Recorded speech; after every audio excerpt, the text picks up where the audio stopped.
Do you like going to gun shows? So do Kevin and I.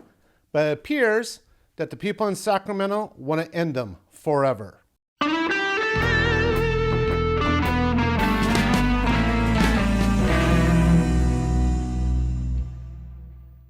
All right, so we got to get into this one too.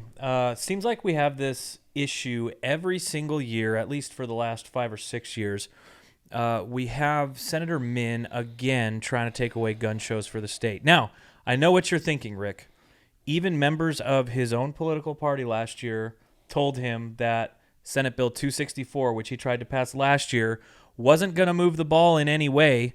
I kind of want to pick your mind on this. Obviously, we'll talk about the bill and we'll kind of talk about how it's the exact same as 264 was last year. What is this? Is this an appeal to people that he might want to get votes from? Why do you introduce this bill again after you got shot down last year? I think you bring up a really good point. I mean, obviously, the left that is being led by people like Bloomberg, Soros, the Giffords campaign, Moms That Demand Action, the list goes on, are looking at who they can buy as their political votes in Sacramento. And in doing so, you have people like Min, who is not here in Orange County as a senator by a wide margin. He is still in a position that he could be toppled in an election. And so he's looking for money to build up those coffers significant enough that he could hold off an attack. And the quickest way to do it is to introduce any kind of gun bill that he could. And so he's doing this. It's a gross overreach.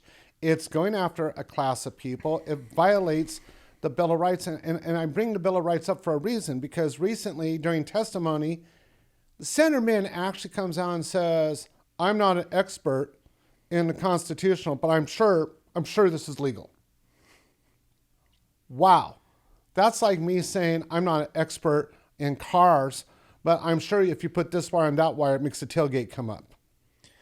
It's just stupid. And then we also saw last year he got on the Orange County Fair Board call and basically threatened the Fair Board members that they would personally be liable if they sent a letter to the governor saying that they opposed his bill, which I think is kind of interesting just because are you saying that politicians should be held personally liable?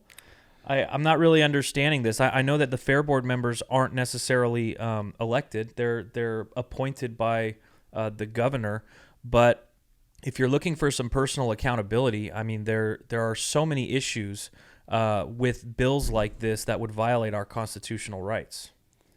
Well, I think each of us have to start looking at the challenges that we're having. And one of the challenges is death by 1,000 cuts, which we all know that they love to do. And what that means to each of us is, if I can't get everything like in Senate Bill 264, I'll wait to the very end of the session. I'll put it into a finance bill that's going to get passed to eliminate Orange County gun shows, which is now being tried by the CRPA in court. He's still coming back at 9:15 because he believes he can get this over the board, and he believes that if nothing else, he'll pick another gun show and just pull it back to that at the last second to get it across the board. That's the death by 1,000 cuts. What I think our people need to realize is this is a gun grab, because and I don't care if it's the Second Amendment, if it's health care, if it's transportation, any legislation should be directed at fixing an existing problem. But Senator Min, and I'm going to call out Assemblyman Ward and Assemblyman Bennett, love to think that they're Tom Cruise in Minority Report, the famous movie of let's arrest people now for something they might do in the future. There has been no proof at all in over 25 years of record keeping that any firearms from gun shows are going to cause these mass casualties. And yet, all of them are saying, well, even if that might be true, we're going to stop it from ever happening. Yeah, and if you try to do that, you're certainly going to take somebody's freedom away, and I think that's really where we're coming from. When you try to be proactive in stopping a crime from happening, the sacrifice is the freedom, and we've certainly seen that with a lot of the mandates. With COVID over the last couple of years, we've seen that in other countries, very much so, and now we're starting to see other pieces of legislation that are kind of doing the same. So I think as far as we're concerned here, though, right? I mean, we kind of have the playbook for pushing back against this. We've done it successfully before. I feel like we can do it successfully again, and any precedent that's created from a successful lawsuit is only going to add to that. I guess the only question that remains is when it does fail up in Sacramento and they try to pull it back, where are they going to target? Well, and I think what you're starting to see is, let's take Del Mar, for example. Del Mar has been a battleground for the CRPA with the anti-gun lobby for the better part of 5 years now. And when you look at it, that's why Ward brought Assembly Bill 311. He knows a former assemblyman is now the mayor of San Diego, who I won't even honor by saying his name on this video. And what's happening is they're trying to come out with an assembly bill that in case they lose the court battle, so what? Now you're going to have to sue again. And again, what they're trying to do is make this so egregious that people are like, you know what? We don't have gun shows anymore in San Diego, so let's let it go, which we can't. We have to keep fighting back because they're using this to take them out one at a time, which ironically is what I've been telling the hunting community on that side of the two-way house has been going on. 1769, which is Bennett's attempt to do the same thing at Ventura. You know, our chapters, your program that you've had out there, Kevin, you have been on the front line of the Ventura battle for a couple of years now and have done like incredible work, and they don't like it. So now they're bringing the legislation in to try to fix it, because hoping that if we can get this spread out. And what people have to realize is the people of Ventura said, no, you were there. So now what Bennett's is saying is like, well, okay, I hate my people in Ventura, so I'm going to cast this net wide to get people that have nothing to do with my county to vote what will happen in my county. And that's what people aren't seeing, that you're getting laws passed by people that are in Frisco, people that are in Santa Barbara, people are down in San Diego, LA, who aren't in your county. They have nothing to do with your business, but they're trying to tell you what your business can and can't be. Well, and I can tell you just from being at the meetings and advocating for the shows, the representation there was a little bit skewed. You know, you as a board member for the fairground see all of these people come up begging you to take away the gun shows. You get hundreds of emails asking you to take away the gun shows, and the mass majority of them aren't from your area. They're not people that are actually represented by you. Where as opposed to, you know, you might have some advocates for the gun shows show up. The numbers are not as high as you see the opposition, but those people aren't on national polls.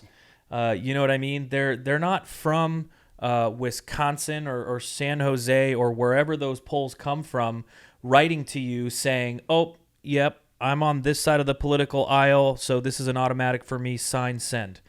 These are people who, you know, specifically for Ventura, these are people who live in Ojai. Mm-hmm. You know, these are people who live in Thousand Oaks. These are people who live in Oxnard. These are people who live in your community who actually attend the show and see the intrinsic value in it. And I think that's something that gets lost in translation when we look at all these emails sent to our fair board or all the people showing up at the meetings. And I had the pleasure of meeting some of these folks, and they are frustrated, but they're also really nice. They just want to continue living their life the way that they have for so long, safely and lawfully. And I want to bring something up and hopefully make it painfully clear for everybody out there. You know, it's interesting because when the National Rifle Association, as an example, would do their mass email campaigns to try to protect your rights, it was nothing for any of these assembly members or senators to say, well, we're discounting like 90% of the emails from NRA letters because they're not from the location. Yet, when it's to their advantage, oh, you could have an email from Iceland. Well, this is important because somebody in Iceland cares about the Ventura Gun Show. No, that's somebody that's on a mailing list for Bloomberg. Yeah, basically. So, like, you can't have it both ways, and we need to hold them accountable. Well, and I think holding people accountable is going to benefit us in so many ways, not just in this state, but in this country in the upcoming elections. You know, it's something that we always say, and I'll also add, our Ventura chapter has a petition. If you're a CRPA member, you will have gotten an email if you live in that area to get on board with that petition. But again, we didn't send it nationwide. We sent it to the area so that the representation can actually be appropriate. But if you haven't seen that, contact us and get on it, because we're going to have to show some force in advocating for these gun shows to stay. And we need to make sure, as we always say, in these midterm elections, the best way to hold our representation accountable is by voting them out if they're not representing you. That's the best way that we can do it, and we can start now by having conversations with our neighbors. Hey, do you like the fact that when the pandemic hit and you went to a gun store to buy a firearm that you had to wait 10 days? Do you like the fact that when you are receiving nothing but information that is scaring you and all you want to do is protect yourself? Do you like the fact that you're limited to 10 rounds? These are the people that are imposing these laws. Well, those same individuals you're talking about, Kevin, because you're right on the money. These are people that are employees. They're not leaders. They're employees, and we're their employer. And I would take it this way. All these laws are supposed to stop, the dreaded AR-15 at the end of the day from hurting you and your community members. But let's look at the FBI statistics nationwide. You are more likely to get killed by a hammer in your sleep than to ever be hit by AR-15 for the past 25 years nationwide. So why does California need every year 8 to 10 new laws for something that, none of us are getting stopped? I mean, when you went to go do that recent remodel at your house, Kevin, I doubt seriously that the guy at Lowe's, Ace, or, Home Depot said, "Excuse me, Mr. Small, could you back away from the hammers? We have a 10-day wait. You need to fill out a 2-page form. And can we also get your driver's license and, your registration and a utility bill and your thumbprint to buy it?" No, you just bought it and went home. Yet, that's more dangerous by proven statistics to your life than an AR is. Well, and I think the messaging campaign is important too. Have you ever noticed that, things are more dangerous for people when they know nothing about them than when they know even a little about them, which is why within the firearms community, we don't preach run away from a firearm. We teach safety and learning about the firearm, how it functions, and how to safely use it. And I think Alec Baldwin could have learned a lesson. Well, from that. I think that the messaging campaign has done a lot of harm to people because it has basically tabooed firearms for people who have not grown up with them. And when that happens and you know nothing about something, it's very easy to become scared of it, especially when you see a news story that somebody is doing something illegal with a firearm. So that remains to be our campaign, is just to educate the community on, these things are not intrinsically harmful. These things are tools, and that tool is used by whatever the individual is trying to use it for.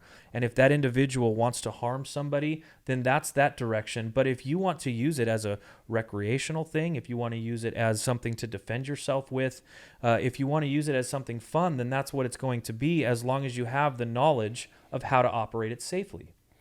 I think all this brings all of you back to the point we started up with, and that is we are about educating people. If Assemblyman Ward, Bennett, and Senator Min get their way with these 3 proposed pieces of legislation, the ability to educate the average gun owner, let alone the public, on what Kevin just spoke of, will be severely damaged if not removed from the public space. That's why we need you to take action.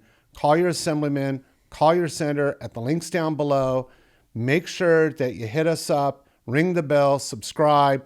These are all important things because we need to get this message out far and wide. We're in a shortened campaign season, and we here at CRPA, especially Kevin and I and the crew, are fighting for your rights.